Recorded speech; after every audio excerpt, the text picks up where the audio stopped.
breakdown on this because I am unfamiliar with yuzu flavor. So, E-Man, tell me what the hell that is. What a yuzu is? Yeah, and what you got for us? Okay, so first of all, what a yuzu is, it's actually like kind of like the size of a grapefruit. It's like citrus. It's like a citrusy flavor, like fruit.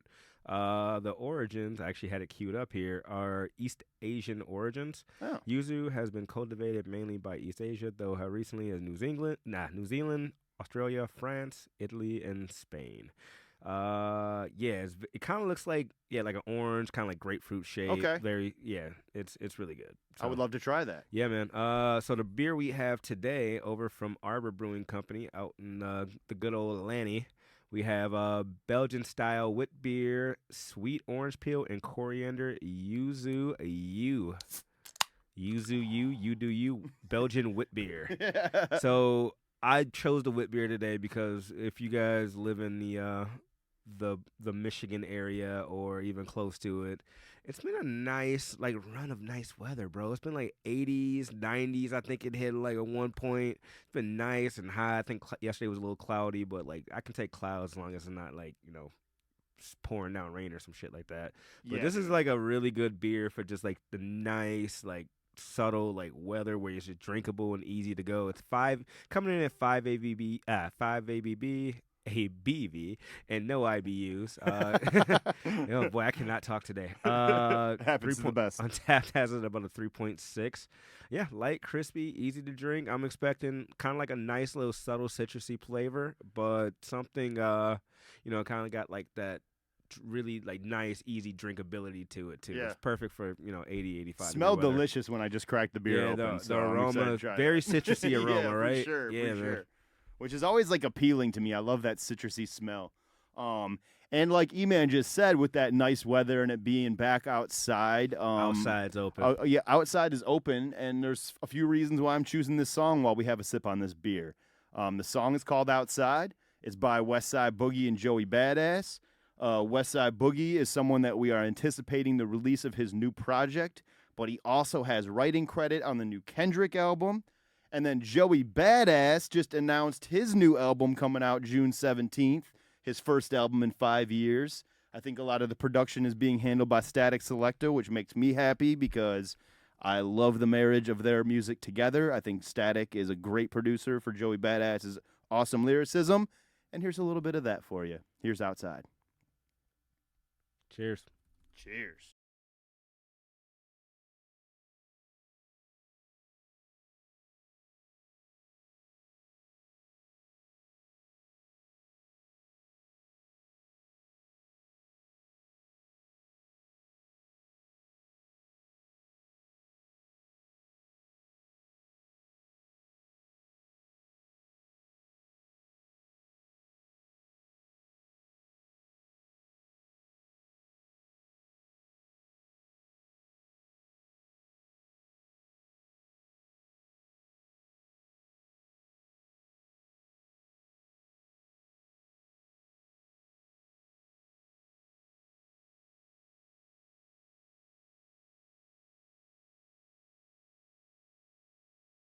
That's right. The radio don't play your jam, but the Beats, Brews, and Points of View podcast plays your goddamn jam. Was Silent Ride not on the radio? No, or self destruct. That was. Yeah. I think that was. Yep. There's my self destruction. Something. I'm still listening to Everything's for Sale like it's new, bro. That album that had an effect on me. That album, fucking deep, man. Rainy Days. So good, man. There's a lot of jams on that album. That's what Westside Boogie does. Is another reason, which we'll get into later with Kendrick, that I love. Is he's not afraid to be vulnerable on record, and I love that. But anyways, dude, this beer, wow, I really like this beer a lot. Perfect for summertime, right? Exactly what you said. It's definitely that perfect for summertime. It's not like some of those beers you feel like the high alcohol percentage has the ability to just kind of crush you. You know what I mean? Especially when you're outside, it's hot. Like it's nice to have back end more of like the 5%, like a normal subtle, easy to drink. Like I mean, it's pretty straightforward. It's got like that citrusy flavor to it. Definitely does. It's perfect for like the outdoor. Cause I don't know why citrus and heat always kind of go together. It's just like really refreshing and kind of like the Modelon beer, if you will. For sure. Yeah. And it's funny too, because E-Man and I both haven't, like, because we're both trying to get, our summer bods ready. You know what I'm saying? So we haven't been drinking all that much beer. So I feel like when we sit down on the podcast, it's like the time that we have beer, it just tastes like extra good because I haven't had it at all. I haven't been drinking it, so it's like, oh man, it's a little fucking treat. But yeah, I like it. Arbor Brewing, shout out to you guys. I don't think there's been too many misses out of you guys, honestly. Not that I can recall, at least. Strawberry Blonde's good. I think we've had that on the show. Yeah, I think so. We've had Buzzsaw on the show. We've had a couple of them on the show, but yeah, I don't think I had a bad beer from them though. Yeah, I didn't either. But unfortunately, I got to transition into this. Time to go nosedive down. Yeah, we got to, and we've got some RIPs in the world of popular culture that we want to say goodbye to.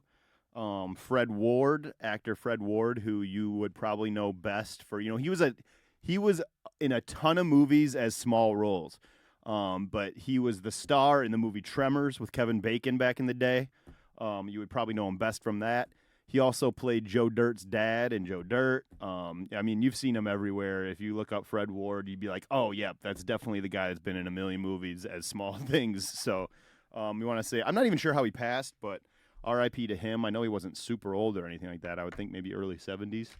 And then actually a rapper that I was unfamiliar with, but it seemed like he had quite the effect on young people. His name is Lil Keed.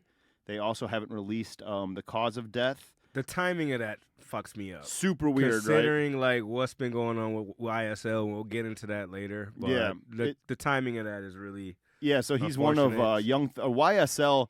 Technically is a record label. It's Young Stoner Life. Yeah, Young Stoner Life. Slime Language, Young Stoner Life. It's a bunch of different things. Yeah, for sure. But it's I think Young Thug's the owner of it, right? Or he's the label head. Yeah, I would say the label head. So he's one of the young artists that was on there, and it's just crazy that it happened now because Young Thug and Gunna both just got scooped up by the feds on RICO charges, and I'm not. The timing of that is. It's weird, right? Yeah. It's weird. But the thing that is really scary is, I'm not sure. They haven't really expounded on Gunna a lot, but the charges are stacking up for Young Thug, and it is not looking good. They originally hit him with, I think, like 20-something charges, and after a search of his home, they added like 7 more charges. So they must have found some things in his home. We don't, we're not about that life, so we can't really like offer too much criticism on it, because we don't come from that lifestyle. But we can offer you guys advice as to stop being so dumb when it comes to the social media shit. There's a lot of bragging and boasting on this social media shit. And and we don't think that it's right that the court systems use rap lyrics and social media posts and stuff like that, as trivial as that, to build these cases, but they do, and it's nothing new. It's been going on since the beginning of rap music. What's my man's name that's on death row right now? For double fucking YNW Melly. Yeah. Another one to do. Was that Murder on My Mind, where he's on trial for killing, or he's on trial for killing 2 of his friends allegedly. Mm-hmm. They're using his lyrics against him on that. There's got to be a way where the First Amendment gets protected for our culture in a way. At the same time, you're highlighting these things for clicks, for likes, for popularity, for whatever the fuck it may be, and I get it, but at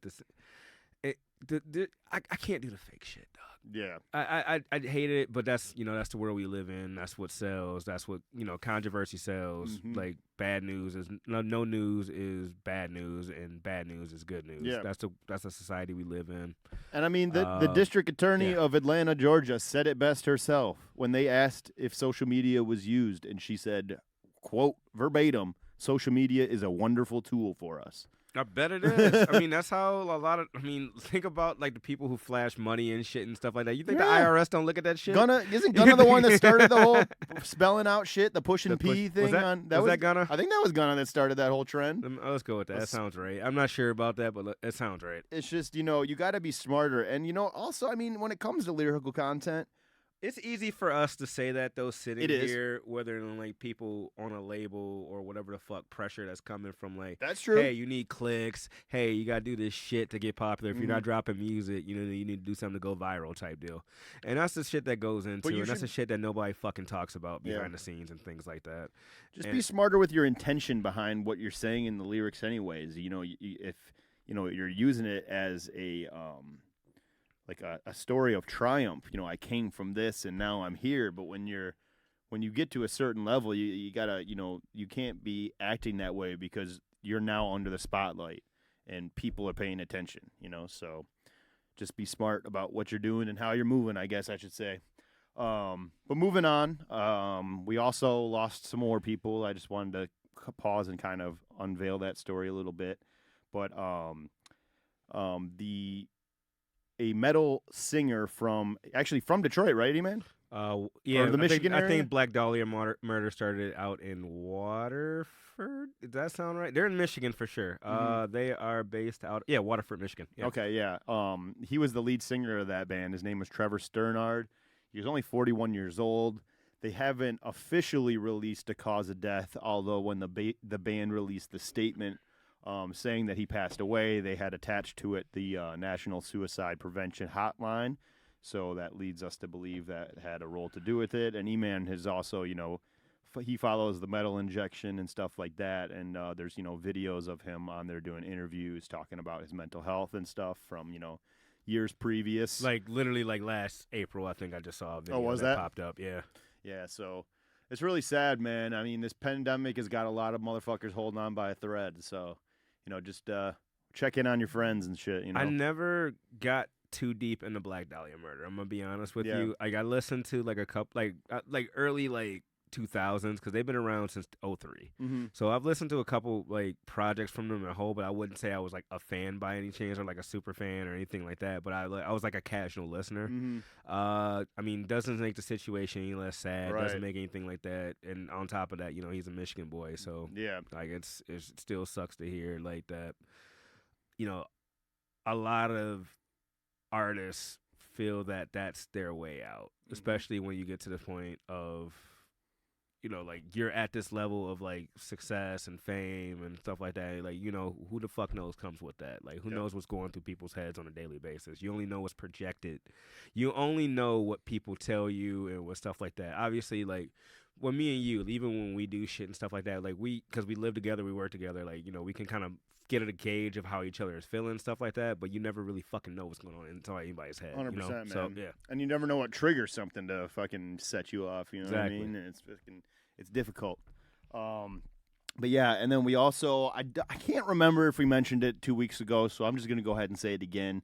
E-Man and I are neither of us are very immersed in the country world, but in reading about her passing, she seemed like she was a pretty goddamn big deal in the country world. And not only that, but she birthed two kids that were very famous at their own rights with Naomi and Ashley Judd. Ashley being Wynota and Ashley Judd. Wynota being a very famous country singer and Ashley being a very famous actor. But their mother, Naomi Judd, passed away. So rest in peace to her. And then the last one here, he was a controversial guy. You can feel how you want to feel. It's still sad that he passed away. I'm not going to be one of those assholes that runs to Twitter and celebrates a man's death. I don't know shit about Kevin Samuels, bro. I mean, besides like him being a controversial like date. And by the way, we're talking about Kevin Samuels. By the way, I didn't want to jump on that, but like so. I don't know much about him and what he did. I just know he had like a bunch of controversial shit he said about black women and about like beta men and about all this stuff like that. And I mean, I don't know much about him. I didn't listen to the interviews. I'm just going by like what I've read and what I've heard. I never really paid attention. I think he was on Budden's podcast once. Or he was like on that, Budden. Budden sat down with him once, and I want there is parts of me that like wants to like rip into what he was about. But that would just be me being phony and going against the shit that I hate the most because, like E-Man just said, I also don't know much about him. I've seen little digestible clips that they put on the internet, but I would really hate it if I passed away and someone ran with one shitty thing that I said and made that my entire life story. There's mad So, shitty things out of 124 you know, episodes we both have probably said. right? You could take them You know what I mean? But I think that if you actually listen to our show regularly, you know that E-Man and I's intentions are good. So I don't know. I don't listen to Kevin Samuels regularly, so I don't know what his real intentions behind saying these things are. And yes, they're abrasive, and he's definitely said shit that I'm like, wow, dude, that is fucking not a great thing to say to somebody. But you know, I'm not a regular listener, so I don't want to offer any super criticism about it. I know that, you know, a mother lost a son, so that's more important, I guess, right? So rest in peace to him. And he was a father, too, right? Yeah, no, so, he had, and that's another thing. Yeah, kids lost their dad as well, so. And he was a relatively young man. I mean, 50, he was 57 or something like that, so 56, 57, something like that.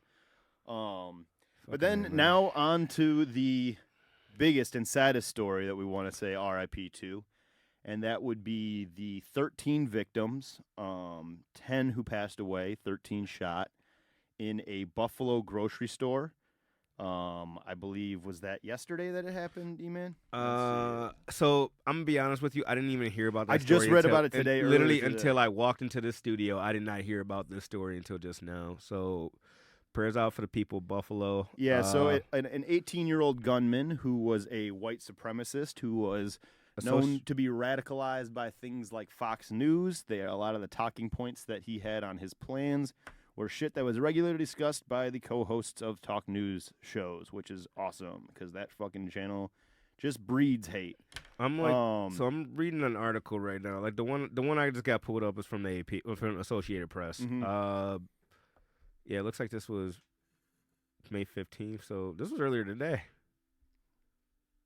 People was marching in their supermarkets. Yeah, super sad, dude. Yeah, people. But yeah, he walked into a grocery store, in Buffalo, New York, and just started firing on black Shot black 13 people, killed 10. Yep. I mean, it's fucked up that when I say things like this, it sounds familiar. It's fucked up that this is a thing that keeps happening.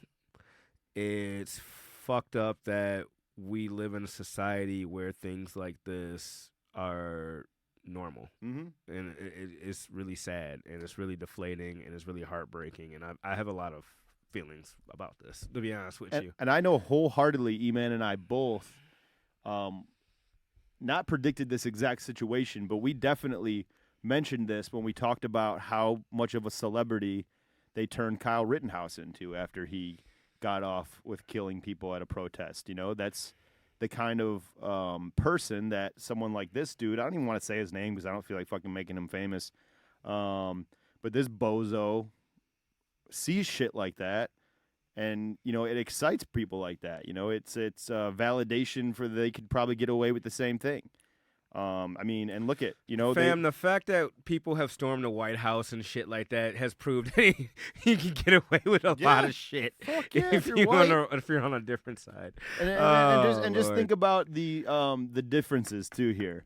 So this man kills 10 people in a grocery store, walked out in handcuffs, not a scratch on his body. What was George Floyd? What was had a knee on his neck for 9 minutes. What for was what? Coconut Head's fucking name that shot up the church and they went to make Dylan Roof. Yeah, they shot up. Yeah, dude. shot Someone someone made a great point on that I saw earlier because I just saw this just like you earlier on Twitter, and someone was like, "I knew nothing was ever going to happen to guns after Sandy Hook. If 20 children dying doesn't fucking affect change, nothing ever is going to." And that is the truth, dude. It's a sad story in this country. The one was after the fucking Dark Knight, the dude in the Joker shit shot up the fucking movie theater. Like it's just and this was, this one was racially driven, mind you, but it's just like mass shooting, Oxford, like mass shootings like that. It's just too fucking familiar, man. And it shouldn't be this familiar. I should not feel. I don't want to say numb to it, but I should not feel like this is a conversation that we should have regularly. I know. Yeah. It's sad. And, you know, both E-Man and I are, you know, we're not we're kind of down the middle when it comes to gun rights. Like neither of us are super against it, but we also don't love the obsession with it in this country. And obviously it's hard. And how do you tell black folks not to arm themselves in such a way? It's such like a double-edged sword because here they are just fucking grocery shopping, So it's weird. It's a bad place, but things like this happen, and like the one meme I just read. I just want to go to my gay friend's wedding and smoke a joint while holding my pistol. Right? That's all. For sure, dude. But yeah, and so that happened, and news is it's still very new. We're just learning Allegedly. about it. We don't know a ton of information. So as more things come out, we'll share it on the show. Like we said before, we're not gonna hyper focus on this stuff because it's obviously sad to hear about, and you guys all have phones and you read about it too. We're here to offer a little bit of escapism from that kind of shit from time to time because it's all crammed down our throats so often, which is just not good for us. And, while we're here, let's just get it out the way. We also got to report and show our solidarity with all the women in the world right now that are feeling extra marginalized because of the leaked emails alluding to the fact that the Supreme Court justice All this shit is happening like at wants once, to overturn dog. Roe v. Wade. Yeah, it's a lot of bad shit. It's a lot of all this shit happening at once, and it's a whole. I don't like it. I don't like a lot of shit happening at once. But let's keep it on topic with the Roe versus Wade thing. So yeah, Roe versus Wade is going to a state decision. Is that what it is? So it's overturned. So now states get to vote on abortion law, right? Yeah. Is that essentially what it is? And it's and it's a deep conversation to be unpacked, and we're not going to do that. We want to just mention it to say that our support is with women's right to choose. So because I have a Y chromosome, I decide to not have a say in this argument because it's not. I cannot reproduce myself. Right. So with that said, I am on the side of women should be able to do whatever they want to with their bodies. Yep. Simple as Simply that. Put. Because outlawing this shit doesn't just make there's so And much that's just my behind it. personal thing. There's so much Okay. behind it that endangers women outside of just abortions, and it's a very loaded thing. And I suggest you all read up on it and show support. I know a lot of protests went down in the major cities around the United States yesterday. Chicago, New York, Washington. I think there was even people in Detroit. But yeah, so that's what we're side. Yeah, we're on that side for sure. I It's can't- definitely and this isn't for me. This one's not even political. This is an individual rights thing. You know what I mean? Like women are the ones that have to get pregnant. We don't get pregnant as men. No, if I we cannot got carry pregnant, a child, so I feel like I don't have a say in this. if men got pregnant, there'd be more fucking Planned Parenthoods than liquor stores. They'd be on every fucking corner. It'd be an Olympic sport. What are you talking about? Mm-hmm. Like who So- had the biggest baby? Yep. So we want to. That would be so fucking ill, though. That would be. All right. You're a sicko. Oh shit. But anyway, so yeah, our support is with the women. It's right to choose. That's all we want to say on it. A lot of depressing news. So you got to laugh through the pain a little sometimes. I mean, yeah, like honestly, like it's really fucked up, and I mean, obviously we should laugh at like that what I just laughed at, but at the same time, it's like it's fucked up because I feel, dude, Dudes would probably brag about their abortion numbers. For real, dude. Jesus They Christ. would. That's how fucking fucked hate up it. we are. I hate it here. I hate it here. But yeah, so those things happened. We're gonna move on from that now and pivot into better things. And I think a good place to start would be, since the last time we saw you guys, E-Man and our other roommate Sean and I went and saw Big Crit in Detroit, and that was fucking fun. I may or may not have had like a mini panic attack due to alleged substance. But besides that, it was great. It was a great show. Yo, that shit was awesome. You know what's crazy? I actually thought it wasn't as crowded as I thought it was going to be. It was a Wednesday, dog. That's true. It was a Wednesday night, but the fans that were there were super Hardcore fans. The thing is like, with Crit's catalog too, is just it could go all over the place. Yep. It wasn't. I mean, it wasn't just Digital Roses. It wasn't just what was the album he put out with Girl Talk and Wiz and I haven't even listened to that album yet. It's solid. I think it came out a few weeks after Digital. Yeah, Roses it did. Die. Yep, it did. Yeah, but it was like all over the place. And Crit has so much music to where music. It could go so many different places. I think the concert was only like 3 hours. Who was the dude that opened for him? Because he was fucking great too. I don't think I saw that. I think I got there right when there late. Right when he's got a song started. with Masego, and that song is fucking nice. great. I forgot the dude's name. I think I saved him in my file though. It was also that night that we saw him. It was on May 4th, which happy birthday to my sister. It was her birthday that night as well. It was the 11th anniversary of his very first album releasing. So, he was pretty excited, and, he came out, did Country Shit, which I love that song. That's the song that literally got me into Big Crit. Country Shit. It was L-E-L-H-A-E, L-A. I'll have to check it out. Yeah, I'm not familiar. But you said it was good, the intro? No, he was like playing keys on stage. Nice. Yeah, he was doing a lot of shit. Cool. Like, that dude is dope. That's tight. Yeah. Yeah, it was a good show, man. The crowd was really feeding, like it was giving a lot of energy, no pun intended, which is a Big Crit song. But to Big Crit, like when he would put his mic out in the crowd was singing, man. They were like singing the lyrics loud, and that made me happy. So shout out to Big Crit. That was a lot of fun. What else, E-Man? What else have we been up to? Well, we're going to Benny next week, so we'll talk.